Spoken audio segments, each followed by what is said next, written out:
Here I am standing in the grounds of Penhurst Retreat Centre in West Sussex, and there's a beautiful historic church behind me. And what is interesting is the history of mindfulness, of attention, awareness, watchfulness in the Christian Gospels. And the good soil, if you like, what came first is our God-given capacity for attention and awareness. So watchfulness would be a plant that grew out of that in the Gospels. And also in the early church, they took this idea of watchfulness very seriously. They said it was the hallmark of being a disciple. They said it was how we became holy and sanctified.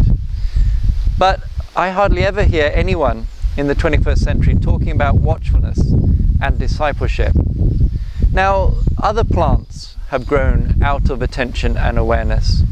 So all the main faith traditions have some form of mindfulness. They all work with attention and awareness in some form or the other. Now, interestingly, Jon Kabat-Zinn, who pioneered mindfulness for health in medicine and in secular psychology in the West, he said that saying mindfulness is Buddhist is a bit like saying gravity is British because Isaac Newton discovered it. And in fact, the Buddhists have a very sophisticated form of mindfulness, but they didn't invent it. It has always been around. And behind all forms of mindfulness is this God-given capacity we have for attention and awareness. And a lot of the time we are mindless. We all know the experience of going up the stairs at home to get something.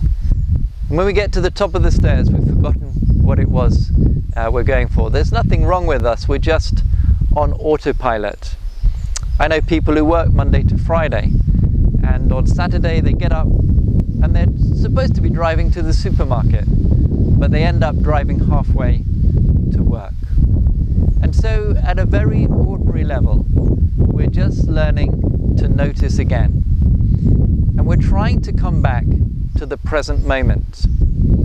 And a lot of mindfulness is about coming back to the body, because the body is always in the present moment. We spend most of our time in mental time travel, worrying about things in the past that we can't change, ruminating about a future that we can't control. Just coming back to the present moment and to our body is a relief, in fact. It's taking a holiday from all the negative stuff that goes on inside our head. Because our brains are 3 to 4 times more sensitive to negative information than positive. So we have to learn to focus on what is good and beautiful. And that's why Paul tells us in Philippians to focus on what is good and kind and pure and lovely, because that actually helps to transform us. So the history of this is really important for us to understand mindfulness of God.